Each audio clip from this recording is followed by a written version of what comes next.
Welcome to the Heart-Centered Entrepreneur Podcast. I want you to be rich. Yes, I want abundant financial success for your business. But I don't just care about your business making money. I care about you too.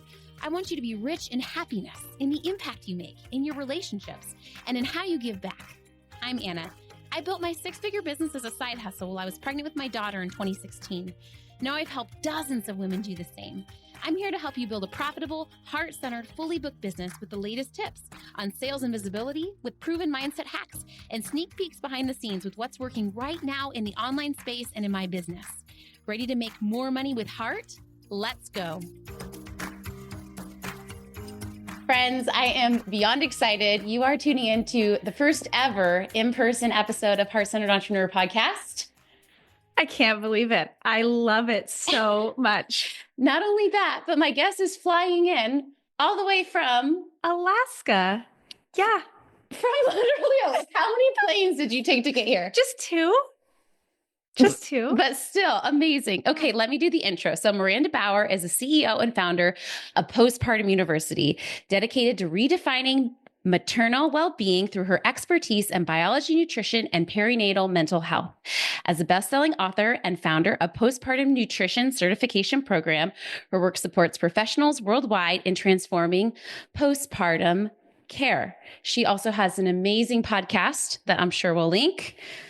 Introduce yourself to us, Maranda. Oh, wow, that was very thorough. As it should be. You deserve that. Yeah. It's been, I've been in this field for 15 years now. Wow. And I was just sitting with that the other day, like how far I've come. When you're looking at all of the year goals and like, what do I want to accomplish this year? And what do I want to bring to, this next year ahead? And I was like, wait a second, like I need to step back for a second and look at how long I've been doing this and what all the different iterations of not only my business, but also myself. Mm. And it was just very beautiful to watch and witness and to just like step back in that. Cause as entrepreneurs, you were always like, go, go, go, go. What's the next thing? Yeah, I accomplished that. Move into the next. Right. And to like, I literally spent like a good solid 2 to 3 weeks of my December sitting with, whoa. Wow. I love that so much. It's so true. I was talking to a client yesterday and she was like, oh my God, I realized I've been a therapist for 15 years or something like that. And I think like at our age, like, it's just interesting to see like, wow, we have a beautiful opportunity to be able to reflect on like, no, we've accomplished a lot already. And like you said, as ambitious women, we always see where we have yet to go. So I love that you said that so much. Yeah. It's very interesting, like just the push and pull of like wanting to do more. And I find as I'm getting older, I'm going to be 40 this year. Yeah. Thank you. Like I am, it's not like the goals of like, I'm going to run a marathon and, those big weighty goals. It's like, I'm going into this era, so to speak, of simplified living. Like, how can I not be overwhelmed by the dishes? Like, you know what I mean? Like little things like that are going to make a bigger difference in my day to day. Like, how I'm going to wake up in the morning and just like these little slow living kinds of things that just going to make life a lot more beautiful. I love that so much. Okay, let's dive in there. I have 1,000 questions for you, all about your expertise. But, my audience is female entrepreneurs, ambitious women. And I was listening to one of your more recent podcast episodes on New Year's, and you talked about that. And, instead of adding more, like what can we take away and slowing down? And if you look at your resume, you're someone that has, like, you'd be shocked to hear you saying that, right? Because you've done so much and written so much. And so maybe let's just start there and talk about how do you balance the duality of ambition and accomplishing what's on your heart in your business, but also at home as a mom and having some like light goals around that, while also being mindful and present. That's a really big question. And first and foremost, maybe I should share with your audience, I have 4 kids. Yeah, so give us the context. Give us an intro. My youngest is 5. And then I have an 8-year-old, 11-year-old, and a 15-year-old. And I also have a homestead in the middle of nowhere, Alaska. on 40 acres. So I really do like live this dream. And there's a lot of work, right? Like, I don't think everybody's like, oh, living the acreage, just give me an acre, a plot of land. Like, live, have you seen those memes going around? I just want chickens and more I think kids. that's your Instagram feed. I don't think that's on my Instagram's Discover page. Okay. All the time. Yeah, maybe that could be it, right? And I'm like, okay, I've got this dream life that has really developed, but I don't think a lot of people understand like the work behind, yes, right? yes, Like yes. that goes into that. And so I think over the years between having a healthy marriage and having this homestead and having 4 kids, there was periods of time where I was going back to school and also, running a successful business on top of it. Like, how do you manage it all? And the thing that I love to tell people is like, I don't, first off. Yes. I don't. And there are times that I drop the ball, and more often than not, I have support systems in place that help me immensely. Right.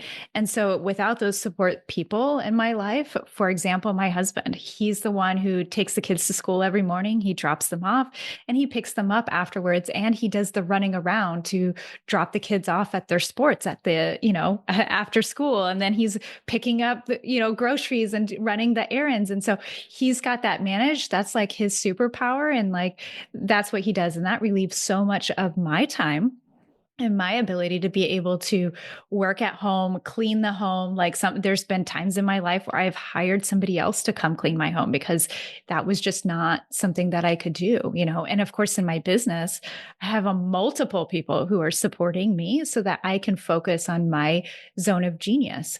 And if they weren't there, then I wouldn't have the business that I would have, And so I think over the years, it's been looking at, okay, not only how do I simplify my life and how do I feel good throughout my days, and how do I accomplish what I want to accomplish, but also how can I set myself up for success so that it feels good and that I'm not burnt out and that I still have a happy marriage and that my kids will be thriving, And for me, that's always been, who am I going to have on my team?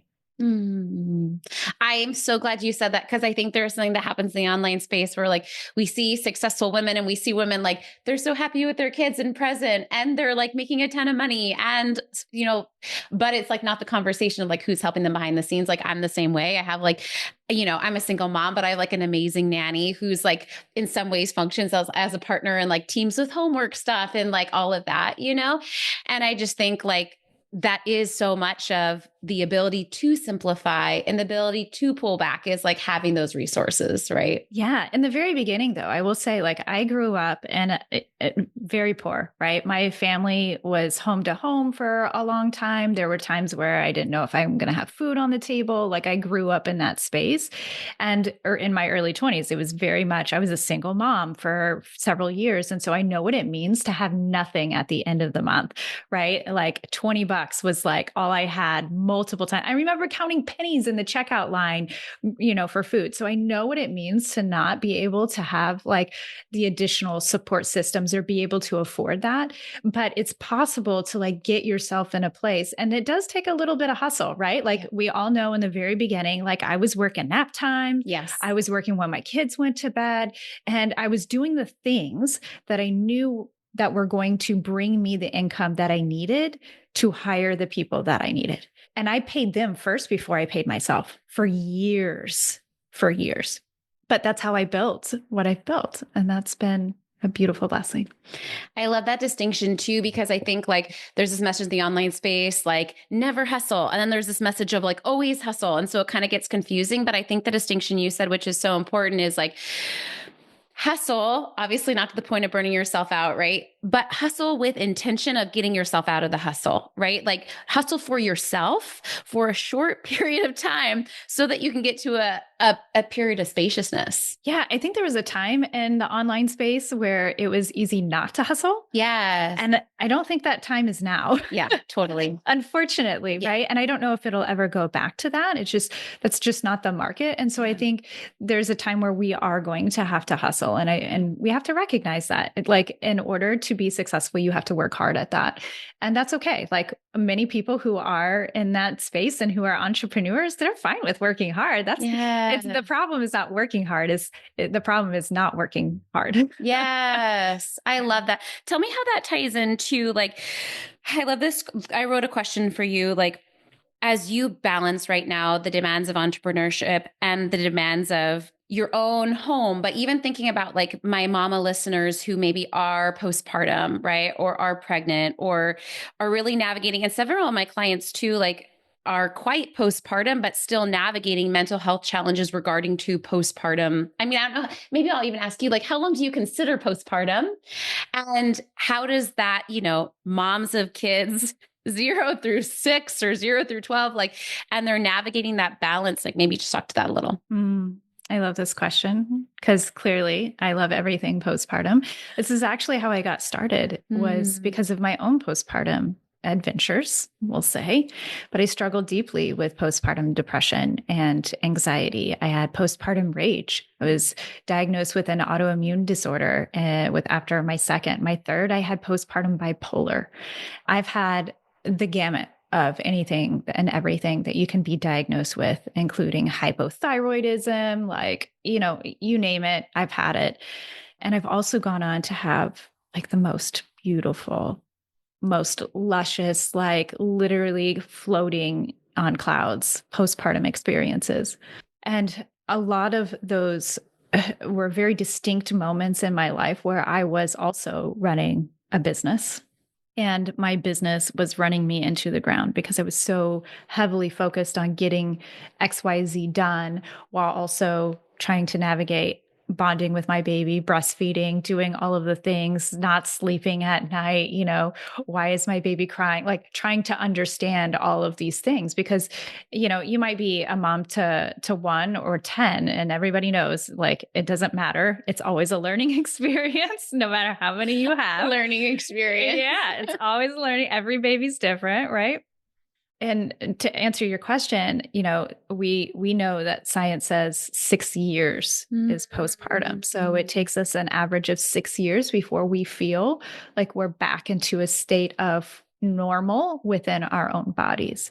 And that's 2+ years of brain changes that occur, hormone balancing, getting our hormones back to its pre-pregnancy state. Our joints and ligaments don't even return to their pre-pregnancy state until 9 to 12 months after having a baby. So there's so many changes that are occurring in our body, and we have to really give ourselves some space to just navigate all of that and just to be in that. And I will tell you, my best postpartum experience was, and my best business experience, and life is so intertwined. Yeah. Right.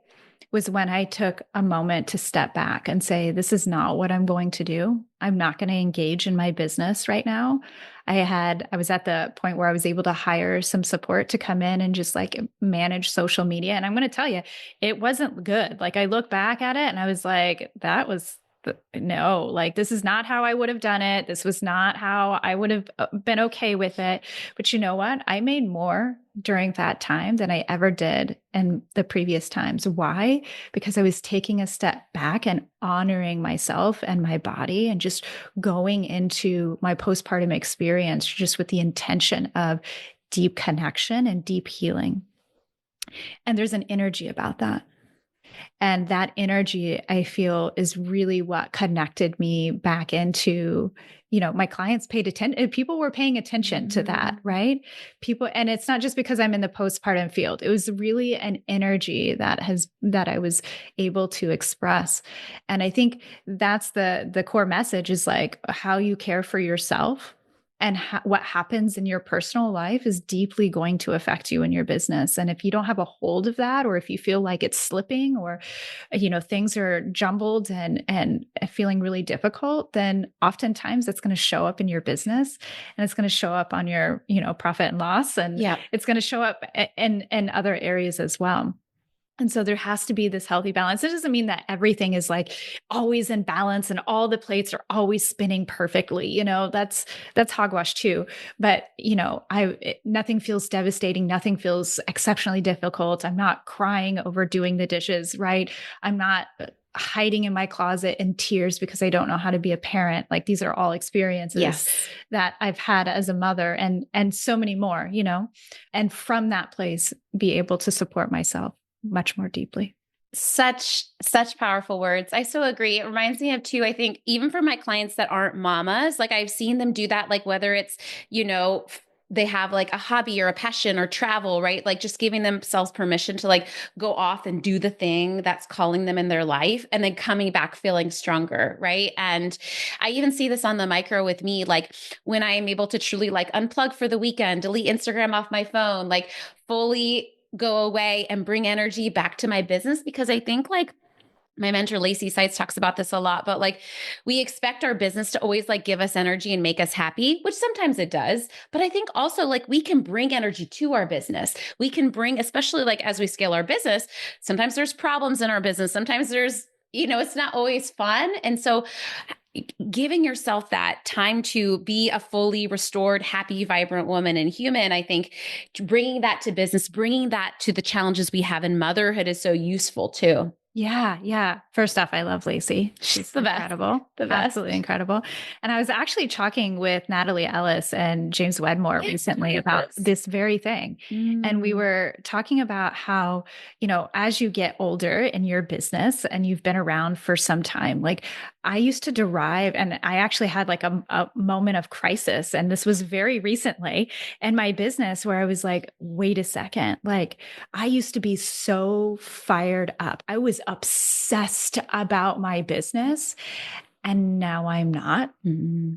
Like, is that normal? Is that okay? What am I doing? Is something wrong? Like, because I'm finding passion in like other things in my life. I want to go quilt. I want to go like, I know that's my thing, right? Follow Maranda on Instagram for if you want quilting tutorials. I love doing that kind and like house decor and like I'm getting into all of these other things that bring me so much joy, right? Yes.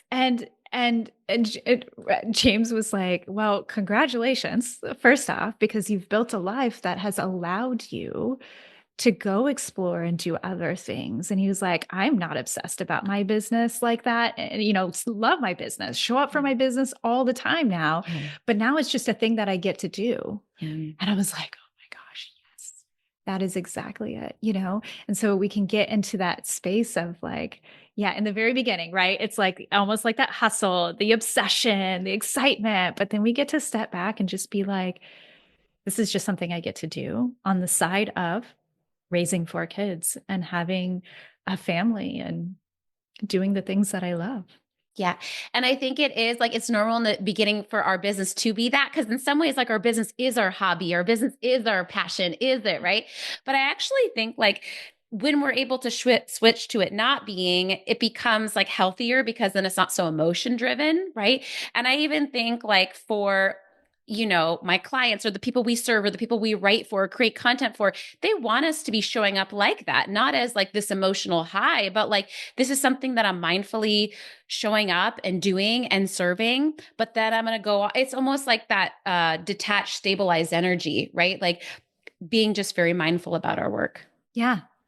Yeah, it's such a good energy. And you know what? I think the big difference too that I've seen and I noticed in me, I remember the shift that happened was when I was like so obsessed about it. Like I wanted all the clients, right? It almost becomes like a needy energy. Yes, yes, yes, yes. And then to shift into like, nah, this is cool. Like I just get to sit and chill. And like, if you're going to show up and be in this space, I'm going to like give you everything because I love it so much. Yes. But if you don't, that's totally cool, And then people are like, wait a second, I want that. Yes. It's like a whole different energy. It's a vibe. Yeah. It reminds me of anything like when it comes to like motherhood or partnership, like obviously my kids bring me happiness, right? But I want them to know that like whether they're having a good or bad day, I'm still going to be okay as a woman and a mom. Like there's something about that feels very safe, I think.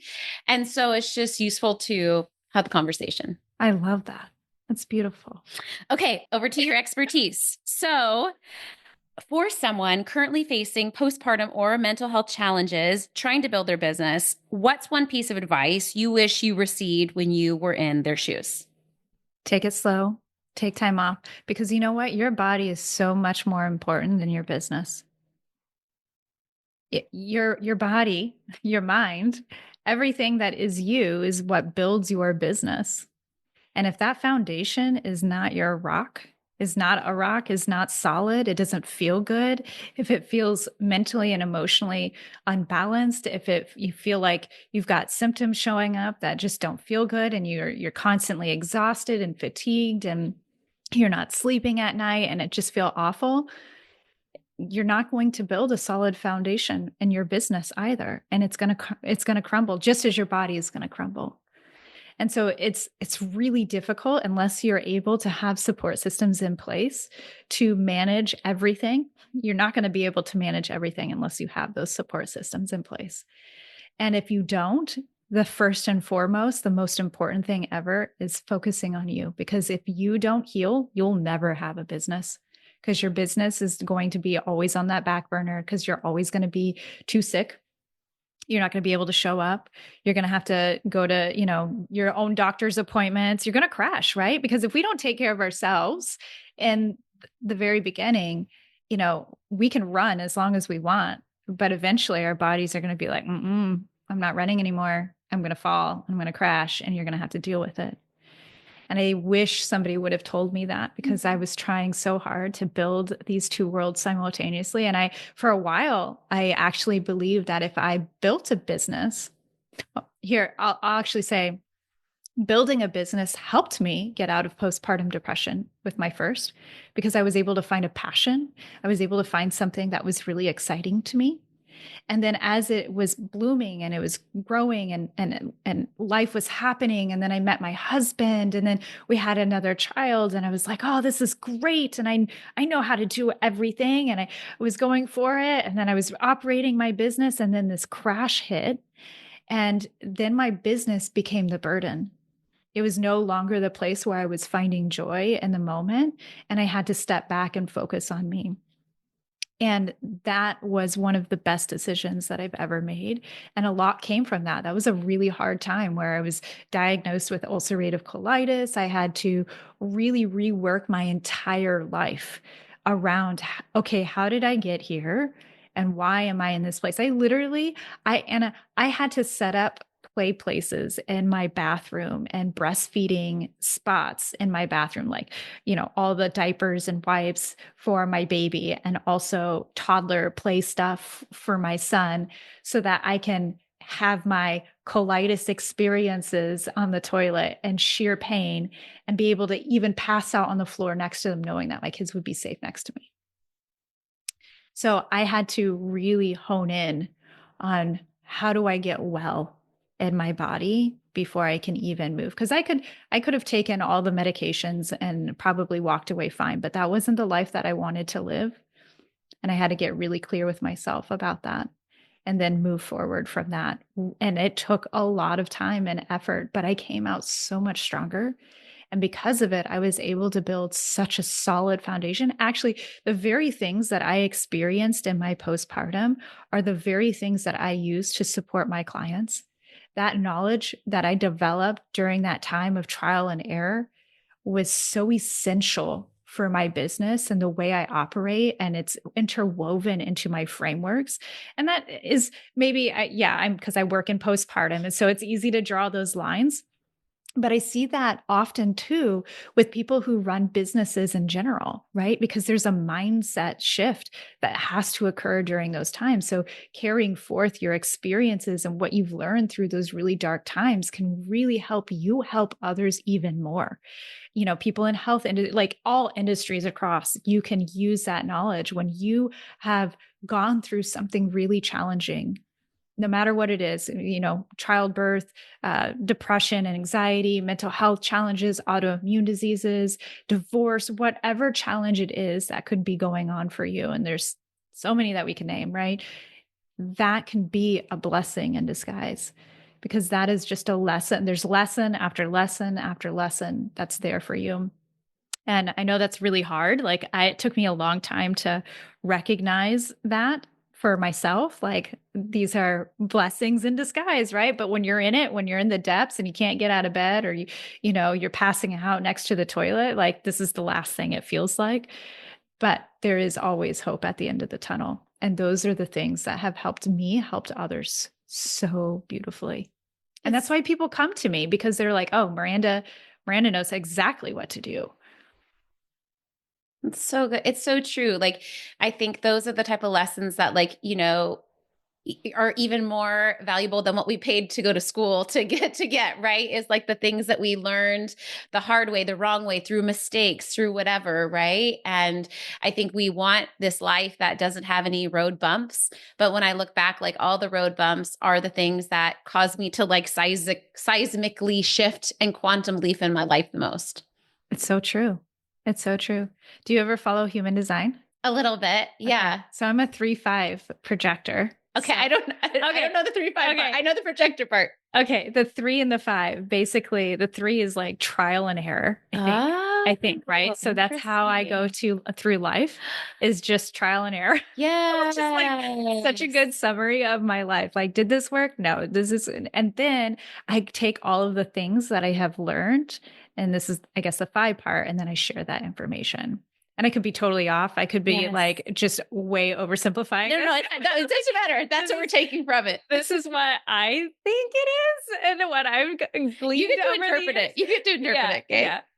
So I love that. I recently did like an improv class with my kids, like a drama theater club thing. And I loved that the instructor just kept emphasizing, like, because, improv is about like really like not thinking and really like doing, right? And like even before you can cognitively think, like starting to act and perform. And, she really emphasized like there's no such thing as mistakes, literally. And it's just an interesting world to see like my kids doing that so easily and quickly. Like, of course, right? And I think as adults, we forget and we see, like, I always tell my clients, like, it's normal to have micro failures on the way to your success, right? Like, the faster you're moving and the more you're succeeding, the more failures, tiny, you're going to be facing. And so I think, like, especially like people coming from a world where perfection was encouraged, or maybe the corporate world, right? Where maybe you're like a big fish in a small pond. And then when you start taking risks in life, you're this small fish in this big pond, right? And just think it's an interesting dynamic. yeah, it's so true. It's so true. And you know what? Some of my littlest failures, like I look back now and I was like, oh, that was cute. That was cute. Yeah. In the moment, you're like crying in the shower. Yeah, I was like, that's the worst thing in the My world. life is over. Like, nobody, and it's just like everybody knows, and it's so awful, and it's like, no, nobody cares. Nobody cared. Nobody saw, nobody was paying attention. And really, it wasn't awful. I see this often with like webinars and stuff where people are like, nobody showed up. What do you mean nobody showed up? Oh, well, I had 10 people. Okay, well, that's fabulous. No, it's not. I wanted 100, and it's like, well, what were your conversions? And they're like 2 out of 10.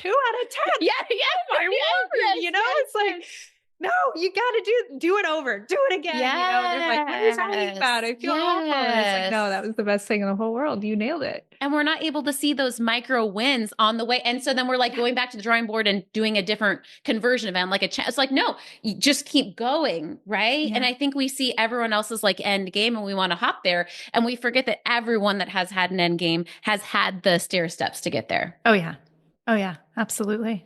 And they just didn't see that. Mm-hmm. Yes. Okay. Yeah. Go ahead. No, I was going to say, like, unless you've been following me for 15 years, like, you're not going to see all the junk that happened before. It's actually funny because somebody recently said, Miranda, I've been following you for 5 years now. And they're like, it's so fun watching you change over the years. And I was like, you should have seen me try 15. before. You should have seen what was going on, like. No, it's so interesting how we do change and we do shift and we do grow, and people do pay attention to some of that, but those are also the people who love us the most and who are there for us, supporting us. Yes. Going back to like maternal mental health and nutrition, one of the things I love so much about following you on Instagram, which if you don't follow her, go do that right now, is how data-backed, research-backed, like you just like spit facts everywhere. And I think like as women, we need to give ourselves more permission to, like, whenever I'm like giving a client advice, I always try to like go back and look and be like, okay, well, what does the research say? Like, I think this comes from like, my mental health background too, and really seeing like, okay, what is research showing us so that what we are saying doesn't just feel good, but it's actually accurate. I was just going to ask you, like, to someone that's brand new to understanding like the biology, nutrition, like some of the research behind what science has to say right now about maternal mental health, like maybe give us your favorite stats and or 101 research around it. There's so much I could say to this. You're like, how long do you have? Yes. So many women enter into the postpartum period completely depleted of key nutrients. About 80% of women do. And many of those nutrients are related to postpartum depression and anxiety. And we don't recognize that. It's not something that our medical world and our society really knows, but is mentioned in study after study, is done in study. And we have so much evidence to show that when we are depleted of vitamin D, omega 3s, when we are depleted of protein, even just there's so many different ones that are out there that if you're depleted, those depletion symptoms mimic depression and anxiety. And so what we have in postpartum is a recipe for feeling not of ourselves, not in our bodies, especially when it comes to our mental health. Because it takes so much of us to grow a baby. We're growing a human. Oh my goodness. It's wild. It's really wild. Miraculous feat is that. Like it is so mind-boggling to wrap my head around that still to this day, that we actually grow babies. And it takes so much of our bodies to do that. And so we require a lot of nutrients. And then those nutrients are what grows our baby, but also sustains us and our hormones. The sad thing is that a lot of those tests, the RDA's recommended daily allowances, right? And you can see that in the back of the box of your food or whatever. And it tells you, oh, vitamin A, you're going to get 60% of your vitamin A intake from this product or whatever, right? All of those numbers are derived by studies done on men. And so when we look at what a woman needs in the postpartum period, for one, we have to step back and recognize there's no studies done on what a woman needs in postpartum.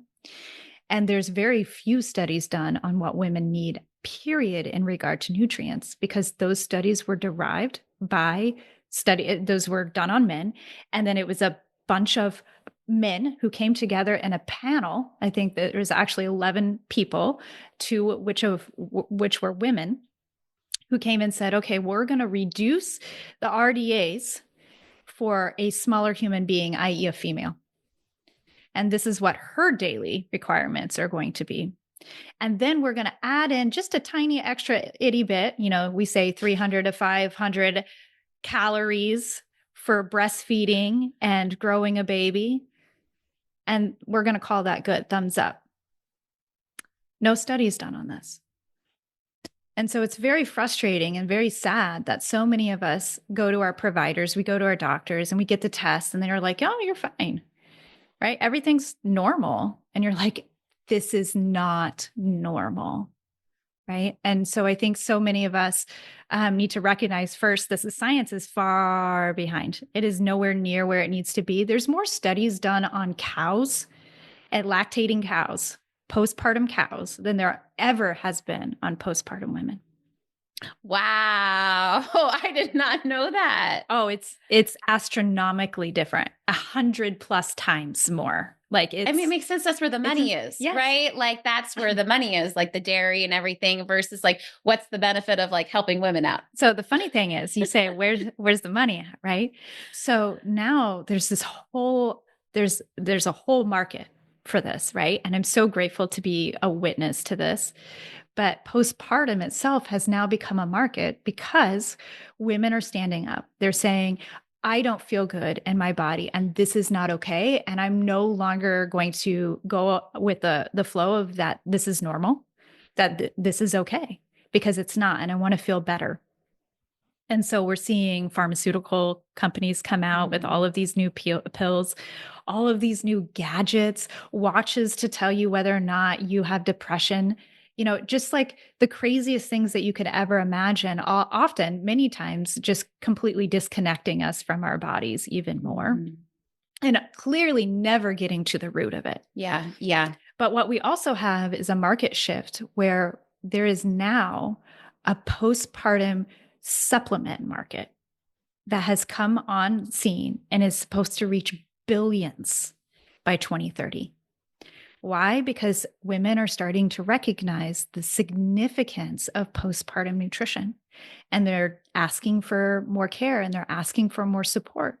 And so what's the easy quick fix that we go to? Supplements, right? And the pills are where a lot of, pharmaceutical pills and for everything, right? Not just in postpartum. That's where our healthcare goes. And I think the market is going to be shifting, and supplements are going to be the new pill of the future, which is still sad, right? We might be making a slight progress, but we still need to get back to whole foods. We need to get back to things that are going to support us. And I tell women all the time, especially in postpartum, it's not just about how much you're taking in. It's also, are those vitamins and nutrients going to be able to be digested in your body? Are you able to absorb that?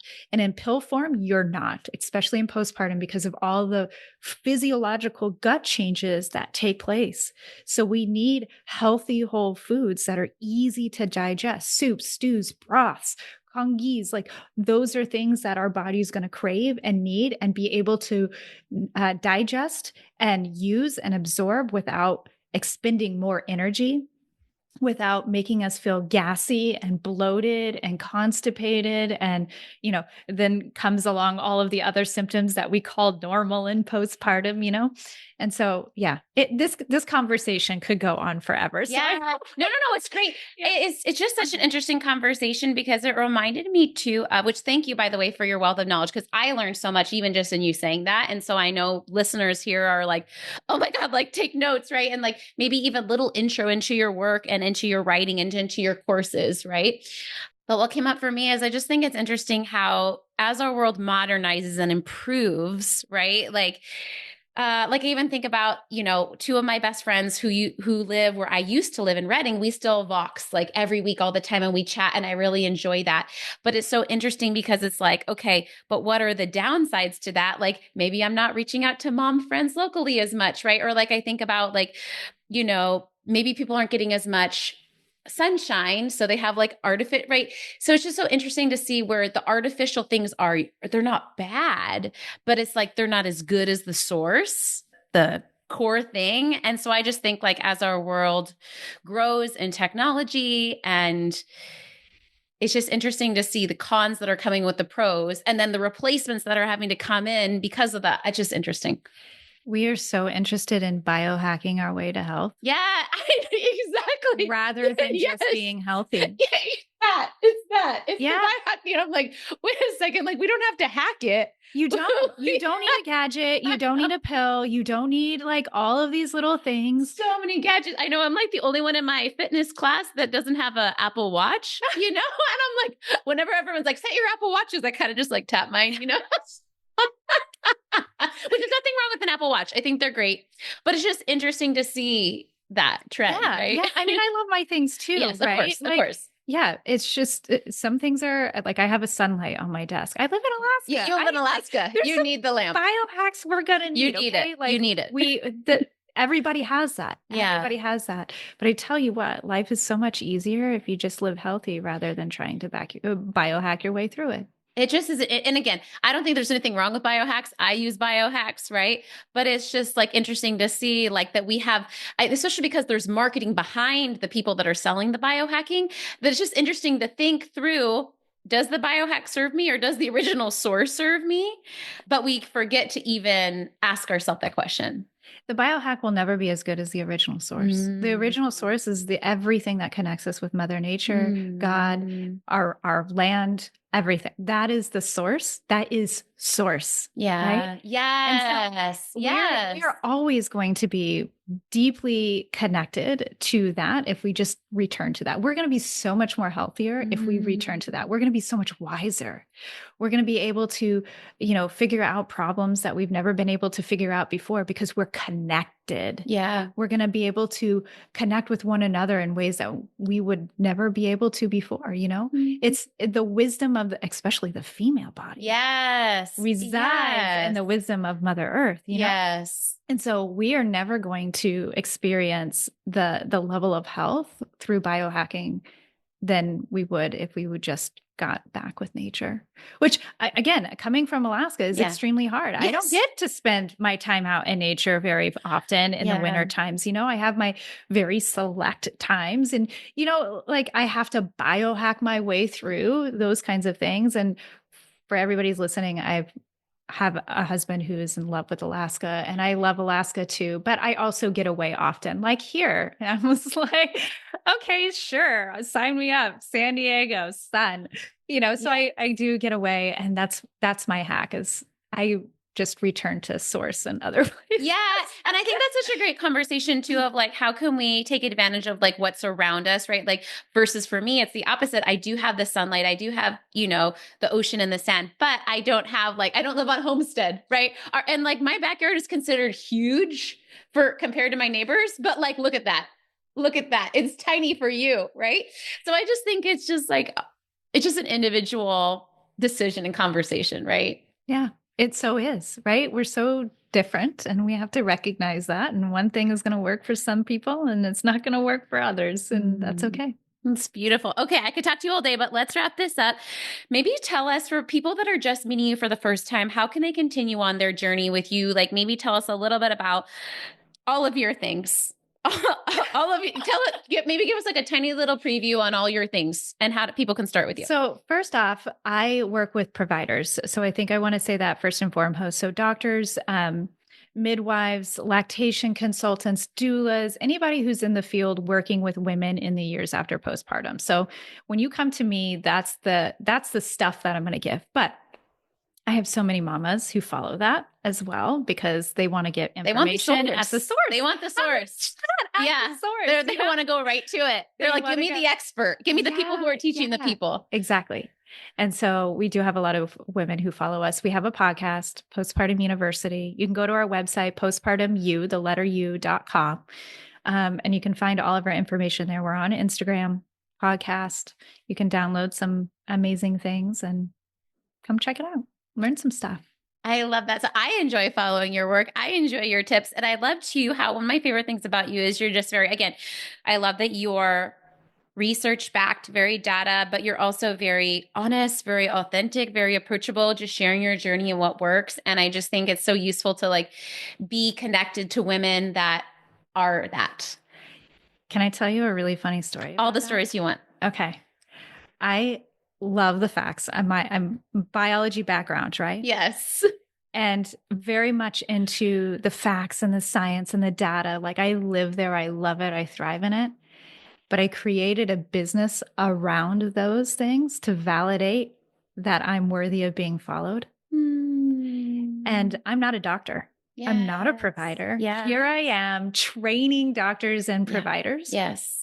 And so for the longest time, I thought those facts and that data and that research were so necessary for me to grow a business. And I'm so thrilled that I get to step back from that and recognize that and start being start showing, more of my woo side, like the little, no, it's Mother Earth and the source and the connection, and our biological rhythms. I'm still saying it because that's just who I am. But to blend the both worlds, I think is just such a beautiful thing. But there's so many out there who need to hear that. So we need that. And I think our modern world is starting to embrace more as we're seeing kind of the backlash of everyone has to go to college and all these things, I just think it's interesting to see this.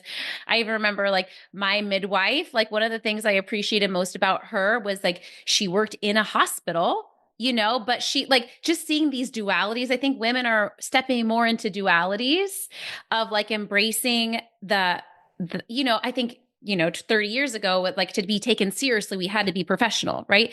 But I do think there's a shift of it's embraced that doctors have this Instagram account and they're showing their dog, right? And I like that. I like that we can both have professional and serious, but also have approachable and spiritual. I think it's an evolution. I love that you just said the duality of it. I just literally spent some time the other day writing my newsletter on that very topic of like duality and motherhood, duality in the work that we do. I love that. Yeah. Yes. I love that. Okay. I will make sure to link all of your places. Feel free to tag us on Instagram if you have had any insights or aha moments or questions.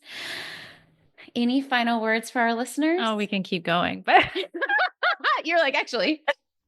No, this has been amazing. I'm so thrilled to do this with you. Thank you. Thank you so much, Maranda. Thanks for hanging out today. Please hit that subscribe button so you can make sure to stay updated anytime a new episode drops. And I would love for you to join me in my free Facebook community. It's called The Heart-Centered Entrepreneur. We discuss the podcast episodes. I regularly go live and do free trainings.